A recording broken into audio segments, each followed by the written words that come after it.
My first exposure to King Kong was the 1976 remake.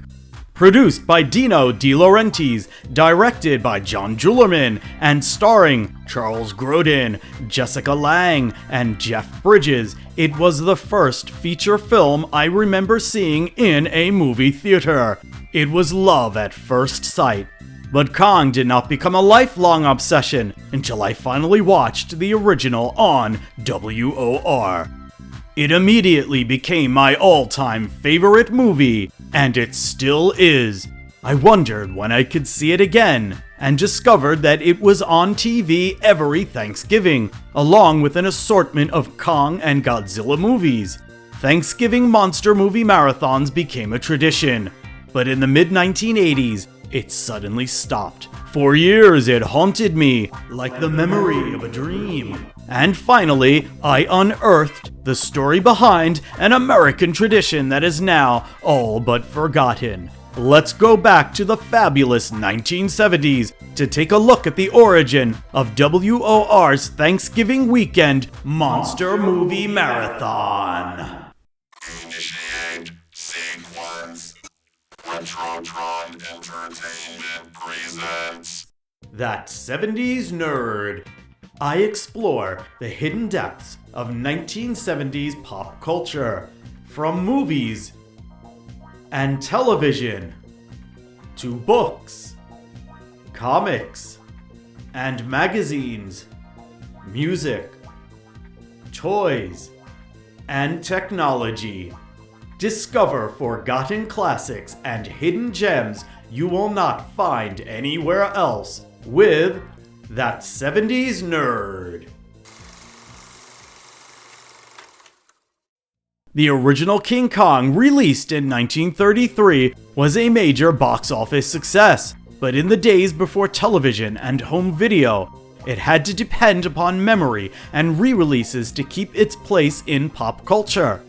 That all changed in 1952 when King Kong was re-released to capitalize on the sci-fi movie trend. No one was expecting how popular it would be, pulling in almost $500,000 in global box office. Clearly, the world was hungry for more King Kong. In 1955, the original King Kong was sold to television.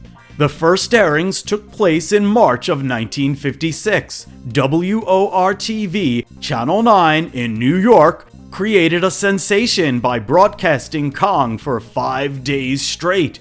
Kids were mesmerized by the classic monster movie. One network executive was said to remark, "It's the biggest thing since Davy Crockett," referencing the Walt Disney TV series that popularized the coonskin cap.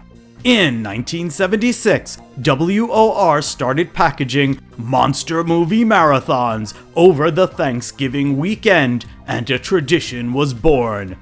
The nostalgia runs deep for anyone who grew up in the Tristate area in the 70s and 80s. For most of these broadcasts, the sponsors were local electronics chain Crazy Eddie and the toy store Playworld. These commercials are now legendary pop culture icons in their own right, and were as entertaining as the movie itself.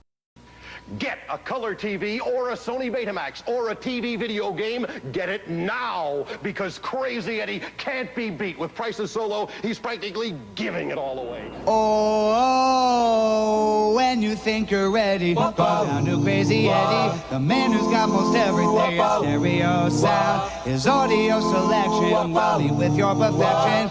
He's the man with all the lowest prices around.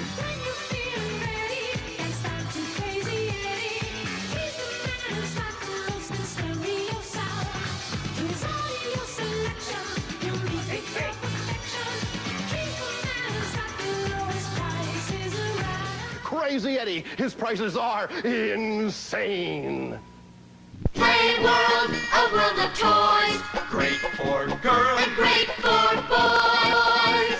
and great for low, low prices. Play World, a world of toys. Great for girls And great for boys.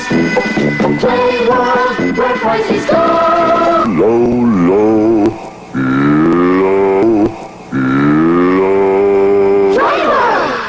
WOR also enlivened the event with call-in games, raffles, and other interactive activities, giving away prizes such as coupons and gift certificates, just in time for the holiday season.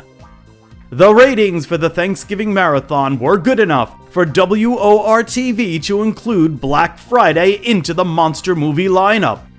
Over the next few years, the same movies were aired on Thanksgiving Day, but the movies broadcast the day after changed. Several times, the movies Godzilla vs. the Cosmic Monster, Son of Godzilla, Godzilla vs. the Sea Monster, and Godzilla vs. Megalon were aired on that day. Shortly after the 1985 program, WOR-TV lost the broadcast rights to the RKO library, and Mighty Joe Young, King Kong, and Son of Kong could no longer be broadcast. This was due to parent company RKO General agreeing to sell Channel 9 to MCA Inc. in 1986. The sale was finalized in 1987. For nearly a decade, these classic monster movies had been a fixture of Thanksgiving weekend in many households. Their airing provided a nostalgic and entertaining diversion from the typical holiday fare.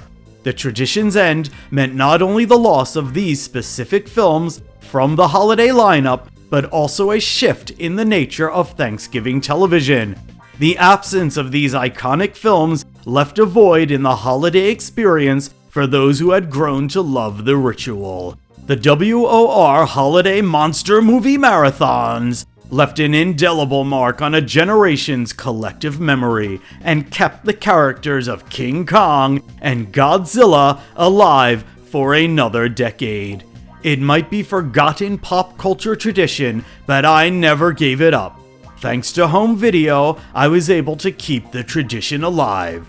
Every Thanksgiving, I still watch a medley of classic giant monster movies, ending with the original King Kong.